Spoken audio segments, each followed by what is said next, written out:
This is YGTV and YG Workshop, presented by First Federal Bank. I'm your host, David Belman, president of Belman Homes. Today, my team and I are collaborating to help Andy Schafer and Greg Wade from Advantage Design and Remodel. Welcome to YG Workshop, presented by First Federal Bank and sponsored by Circle Electric and Health Payment Systems. YG Workshop, presented by First Federal, is just like it sounds. I bring together a panel of experts who work together to help an entrepreneur that is growing their company. Let's meet the panel. Hi, I'm Ariel Kopak with Harness Your Hindrance. I help business owners and sales professionals take control of the hindrances of their business by identifying their mental and emotional roadblocks. I am Candace Spears, life and business coach, serial entrepreneur, and podcaster. I help corporate women to snatch their freedom, and I love playing around and creating things in the meantime, businesses that is. Hi, I'm Mervyn Bird. I am a Vistage chair. I run a CEO peer advisory group here in the greater Milwaukee area.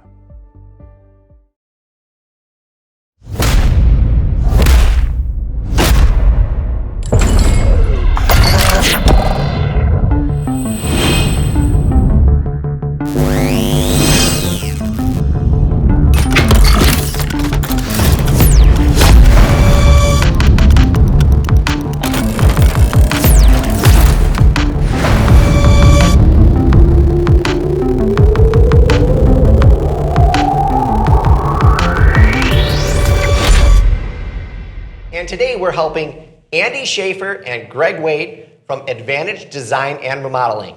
Let's meet them. Good morning. Good morning. Thank you for coming to YG Workshop. So you guys have a pretty cool business story and how you guys kind of came about. So let's hear your story. Sure. So in 2008, Andy and I, and even further back, and we were always in the remodeling building industry. In 2008, we got together, really talked about creating a company that truly focuses on the client experience, educating the client, walking them through every step of the remodeling process, and building up confidence for the client to successfully complete their remodel project. 2008, we started from our homes. We slowly expanded the business, moved into office space. We now have a fully functional showroom, designers on staff, carpenters, the whole team that really helps a client truly succeed. Now you guys actually, you were friends in school, right? That's how you met, and you each kind of have your own little area that you specialize in. Could you tell me more about that? We are. We first met each other in probably 6th grade, little parochial schools. Went to Milwaukee Tech High School, really focused on carpentry, cabinet making, things along those lines. Always did little jobs for people, knew we wanted to start a great business. We are actually neighbors, we're married to sisters. Oh, wow. Live right next door to each other. So we are a very tight-knit group. Yeah. There's a lot of moving parts with our business and our family life. But we do a really good job on separating the two as well. Family versus business is two totally separate things, and we know when to focus on each one separately. Okay, excellent story. And you guys specialize in remodeling, like kitchens, bath. Can you tell me a little bit more about that? We do. We focus on kitchens, bathrooms, additions, and lower levels. Really focusing in on higher end quality products, not so much production where we're out there, producing 100 jobs a year. It's really focused on a good partnership between our clients and our team to make sure that we're truly providing them exactly what they need. Okay, great. We're just getting started. Let's take a quick break and come back for more with Andy and Greg from Advantage Design and Remodel. This episode of YG Workshop, presented by First Federal Bank on YGTV, is also sponsored by Circle Electric and Health Payment Systems. Welcome to First Federal Bank of Wisconsin. Here at the bank, we pride ourselves on providing the community bank difference. To us, it's more than a tagline, it's how we serve our customers and support our communities. When you work with us, you can expect quick local decision making, a great customer experience, and a significant community commitment. As experts in the products and services we provide, we are here to help you achieve your financial goals. Proudly serving the Milwaukee metropolitan area since 1922, we look forward to serving you and showing you what the community bank difference is all about. Circle Electric is a 35-year commercial, industrial, and healthcare electrical contractor with engineers and designers on staff, backed by the most technical and well-trained master and journeyman electricians. Whether it's an equipment move, new building, or commercial remodel, from pre-construction all the way through startup, primary power, branch power, or low voltage systems, they are here to support you. Our 24/7 on-call service department is here to meet your electrical needs for our industrial and healthcare customers. You always hear safety first. They are safety always. Circle Electric will maintain electrical reliability for business continuity. For more than 80% of families, today's medical billing practices are confusing. At HPS, our goal is to improve the healthcare experience for the patient by making medical bill payments less stressful. In Wisconsin, that's all made possible by our comprehensive independent healthcare provider network. We simplify billing and lower costs for everyone involved in healthcare and offer various ways for individuals to pay without breaking the bank. Great. So Andy, you're here for a reason. You guys have a pressing question that you'd like to ask about your business. So what is your most pressing question? Yeah, we most certainly do. I think, what we've learned over, our 12 years in business is we really have a good core team. We've grown each and every year. Today, we're kind of at the point where I think we want to take our business kind of to that next level, so to speak. We have a good core team. There's a demand for what we provide for our clients, no question about it. So what we don't want to do is grow just to grow haphazardly. We want to do it in the right way. We've made some not so great decisions in the past with hiring and bringing certain individuals on. So we want to be very careful with that moving forward. But we definitely have the aspirations to grow the company. But again, we want to do it in the right way. Okay, that sounds like a great question.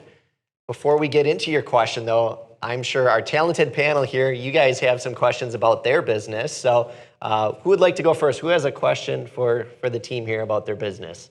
Oh, I do. Mervin? All right, you got the floor. Gentlemen, thanks for being here first.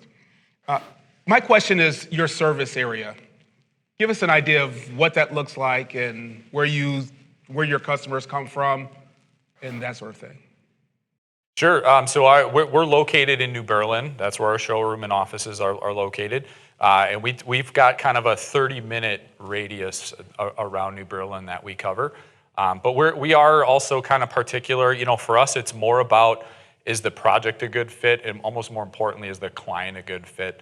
And where we get our clients from, a lot of it is our online presence. We do a lot to keep people educated, offering valuable content online. And social media and just word of mouth have been a big part of our growth over the years. We're also heavily invested in the local communities as well. We try to get involved and participate where we can.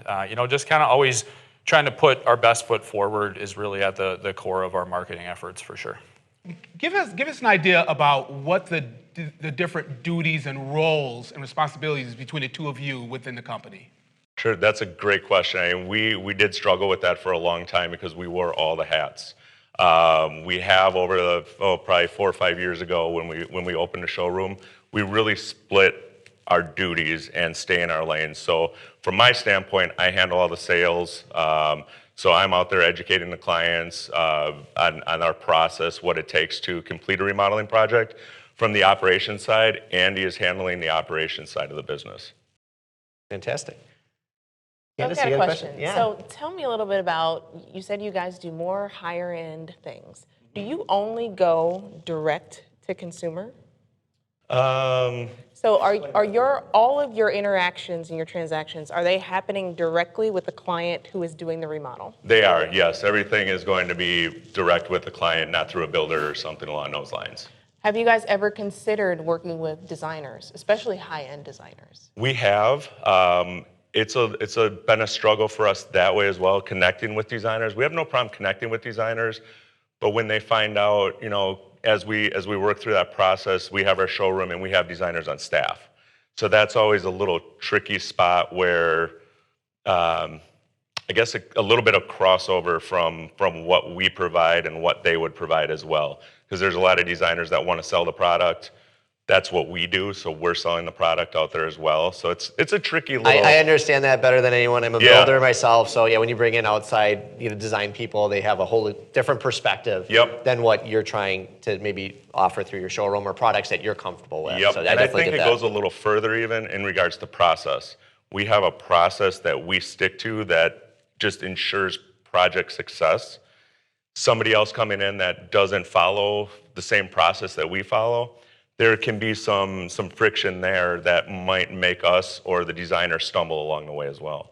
Okay, so you guys are interested in solely being that full service design through finish. That is our number one goal, yeah. But I will also say, though, we have successfully partnered with designers in the past, and it's not something that we're against, but it has to be the designer that sees the value that we bring to the table. The successful relationships in the past with designers have been those designers that are comfortable kind of letting our team do what we do, not trying to micromanage the process. And I think that's where some of the I'm going to disconnect dig in a comes. little deeper because you said, the value that you provide. What is that? I think the value that we provide truly, David, is really that start to finish, all inclusive, leave no stone unturned. I don't want to say we hold our clients' hands throughout that entire process, but to a certain extent, I mean, that is exactly what we do. We try to provide an experience unlike anyone else that is our so-called competitors, and really just kind of, again, try to leave no stone unturned. I mean, the world of remodeling, there is always going to be an issue or something that comes up that we weren't anticipating, that we didn't plan for. That's an absolute given in our industry. But it's how we handle those situations. And a lot of it is expectation building with the client on the front end. We do a lot of that, and we're not shy about talking about, if it's let's set aside 3% for a contingency for your remodel. It's gonna happen, so we may as well talk about that and plan for it. So I think just, again, going back to Greg's point, educating our clients. A lot of people haven't been through a major remodel, and there's a lot of moving parts and pieces. So it's important that again, you set that expectation and educate them on that overall process. So with that start to finish consultative process, where's the biggest opportunity? As you say that you want to grow, you want your team to grow, where's the biggest opportunity within your process, within your client experience for growth or improvement in your team? I think it would be a little bit in all areas. I mean, sales, we can definitely use another sales type person. We can use a project manager, somebody just taking care of management of the projects. A design assistant, or another full-time designer. All three of those areas are areas that we're looking for people. Okay, so I've got a quick question for you, and Mervin, why don't you go in first, then I'll go next. I want to know about their strategic thinking. Tell me about what that looks like. How do you, what kind of time do you carve out? What does that look like? And if there is a difference of opinion on where the organization goes, what's the default?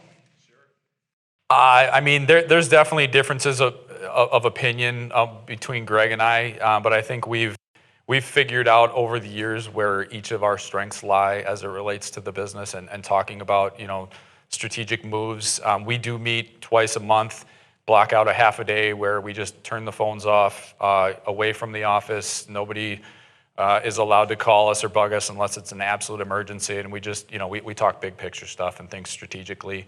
But I would also say that, where we are right now, as busy as we've been for, the last, year or so, we really haven't had a lot of time to focus on the growth of the business and doing it in the right manner and to think strategically. It's usually we always keep our client's best interest is always at the forefront of what we do. So on a daily basis, sometimes it's hard to pull that back and think about the big picture stuff for the business. So again, I think growing the team with the right individuals will allow us to put a little bit more focus on that strategic side of things. So question for you guys then, obviously you want to grow your business and you want to maybe add to your team. Do you guys have like a written org chart of how your ideal team is? Do you have something like that? And then also, as a follow-up, do you have like a written plan for how you're, what you'd like to achieve in the next year?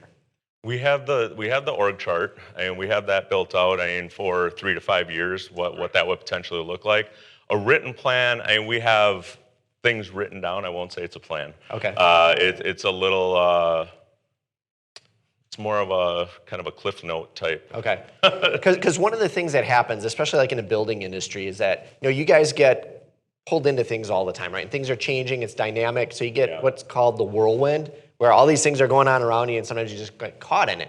So having like a written plan is super helpful, because then, when you have that 15 minutes where there's just nothing going on, you can reference that document right away and hey, I can go and work on this, and this is going to get me to my goal. Otherwise, you're going to hit that plateau that you've hit, and you're not going to be able to move to the next level. Yeah. So you need to kind of have that roadmap of what you're going to need to do, because as you're getting busier, you're going to get more stressed, and you're not always going to be able to focus on that big picture. Yeah, and I'll agree with that 100%. I feel like that's kind of where we are right now. I mean, with everything, we're so busy on the design and production side that we are getting pulled into areas that we're not typically used to dealing with on a day-to-day basis, and it is taking away from our time, sitting down and building that roadmap and really focusing on the business, for sure. You guys have other questions? Yeah, so from my perspective, and you'll hear that my questions are very focused in on client acquisition, right? Because sales cures all, right? You're not going to hire. You're not going to hire, right, if you don't have people. So one of the things, if you can just describe for me, who is your ideal client? Who is that person? Like, just some characteristics? Our ideal client is not somebody that's out there searching for the cheapest guy. They're out there looking for a great partner, somebody that sees value in what we're providing, quality in the materials we're using, not just the cheapest products, and just looking to build a relationship with us and our team, not just in and out with a project and we'll see you later. It's really a long-term focus for us with the client. So one of the things, can I also give advice while I'm asking questions? Okay. We're in suggestion. All right, good. So one of the things that I suggest, so I heard what you said just now.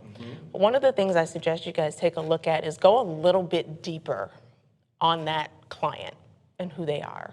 So whether they are someone who has lived in their home for 15 years and probably has a home that was built after such and such a time, or is a person that's, a family who has just, their kids have just left, because it's going to help you tremendously. And especially because I know you guys are running ads right now, right? It's going to help you tremendously the more that you can sort of zoom in on that. That's great advice. Yeah, absolutely. I'm going to shut up for a second because I got more, and I feel like Murph. No, I just didn't know where we were in the program. that does make total sense, and I actually should have went a little further into that. We do have our client persona, the baby boomer and things like that. So thank you, I know, Ariel, you had a question. I certainly do. You alluded earlier to making wrong decisions in the past. We're talking about growing your team, hiring decisions. You mentioned that in the past, you didn't always hire the right person or didn't go as planned. What are you nervous about, afraid of? What should we know that you are hesitant regarding hiring?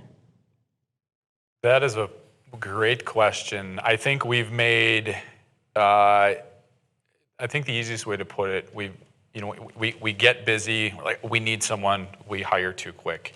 I think right now it's more hire slowly, really be methodical about it. And we've been interviewing recently, and I can already tell we're not making any snap decisions. We're taking our time. So I think we really learned from those past experiences, most certainly.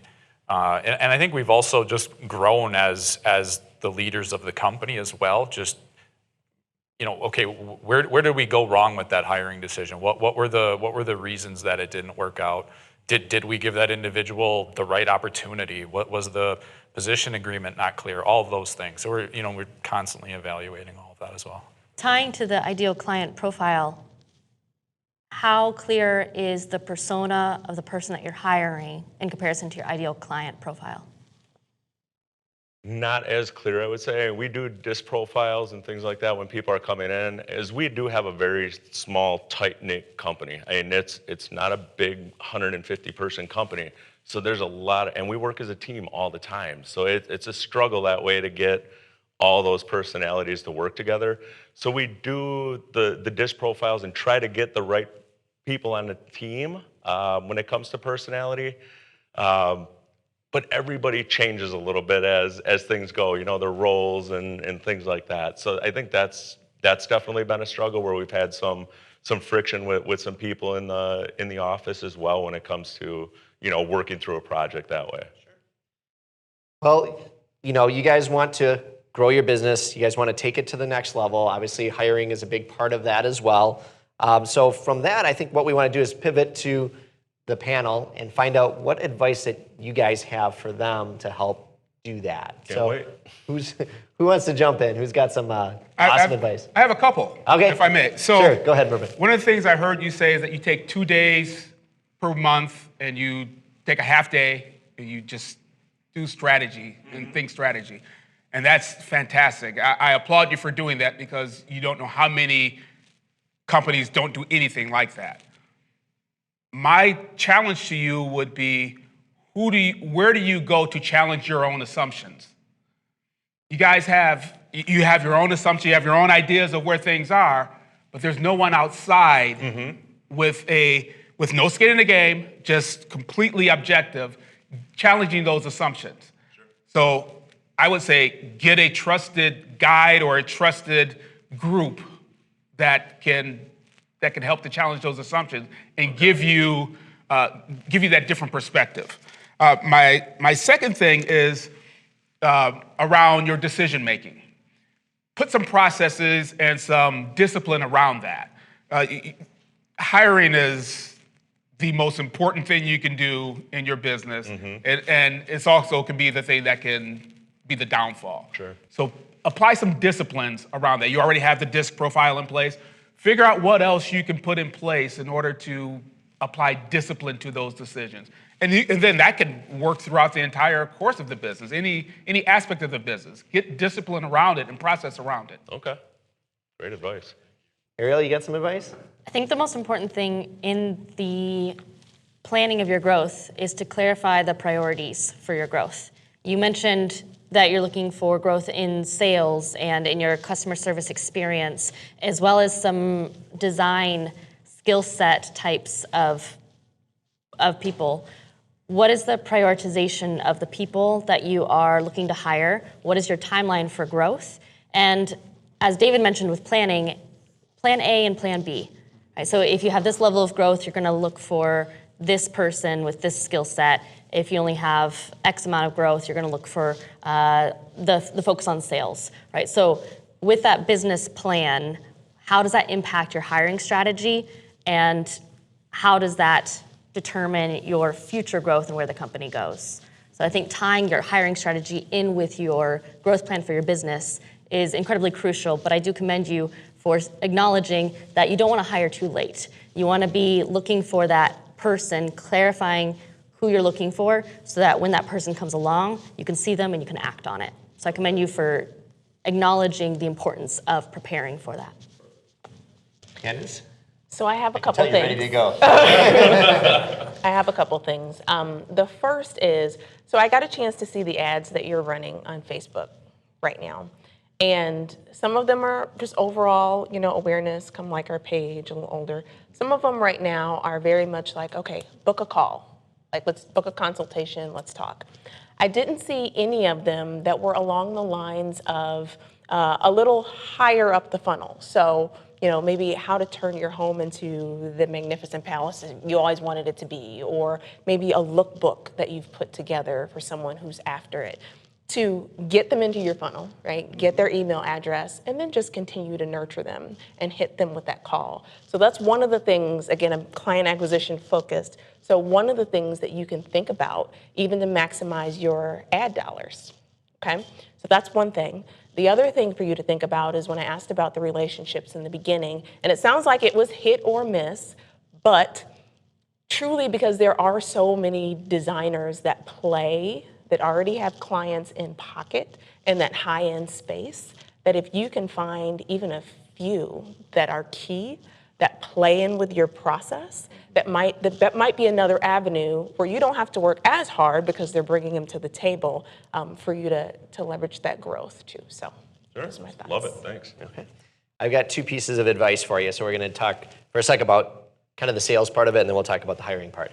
So on the sales end, I think one of the things I pressed you on earlier was, what sets you apart, and really having a clear picture of what makes you unique, your unique selling proposition, what sets you apart from any other remodeler. I don't know if I quite heard that when we were talking, so get some clarity on that and put that in as part of your messaging, and I think that'll really help you guys.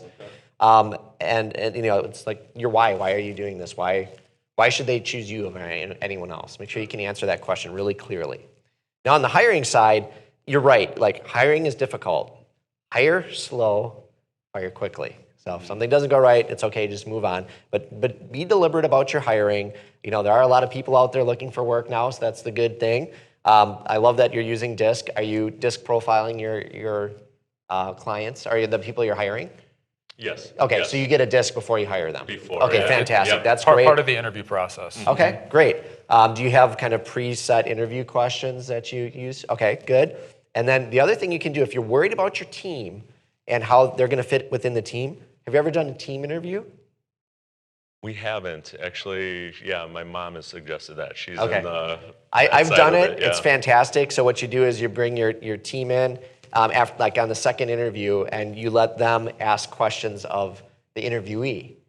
And it's really great because what happens is, they get to kind of buy in on this person. And, then you give them the thumbs up or the thumbs down on it. And if they don't like the person or they don't think they're a good fit within the office, that's a good sign because they're the ones that got to buy into it. They're the ones that have to be invested with this person as well. Would you recommend those be scripted questions as well, or is that more just The way I do small it talk, is or- I usually just kind of set up the interview and then I let each team member ask a question or two, kind of like Okay. we're doing here, going around the horn. Sure. Then we gather afterwards and we just have a quick powwow. Sure. Okay, what did you think of the person, plus or minus, and then we make the final decision. Love it.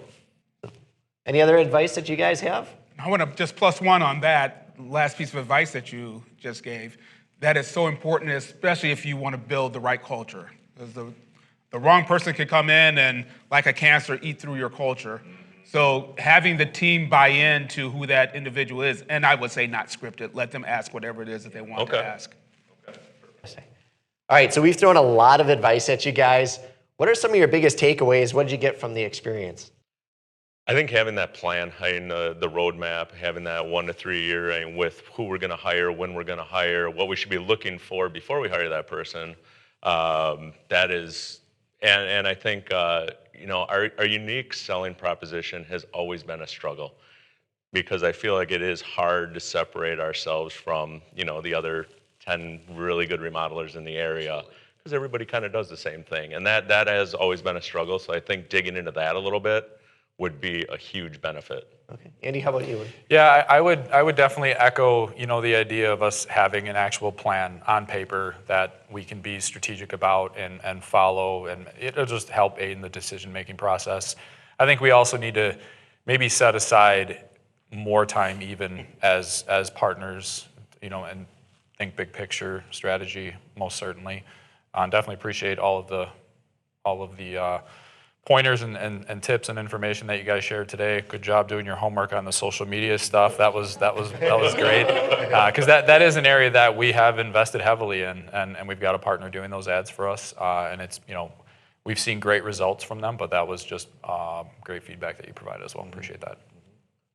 Well, panelists, thank you guys for some great insight. Andy, Greg, thank you guys so much for sharing your story. Thank you for putting yourself out there. We appreciate the feedback as well. And I wish you guys the best of luck. Yeah, All right. thank you all Thank for you, being guys. here and for the great advice. Absolutely, it was a pleasure. Thanks to Andy and Greg for sitting down on YG Workshop, presented by First Federal Bank and sponsored by Circle Electric and Health Payment Systems. YG Workshop is a collaborative environment designed to help businesses see their blind spots, consider new perspectives, and grow toward their goals. Do you know an entrepreneur that would like to come on the show? Have them visit younggunsmovement.com and apply.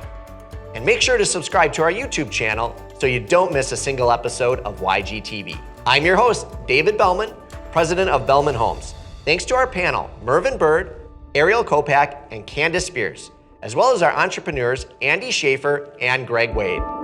See you next time.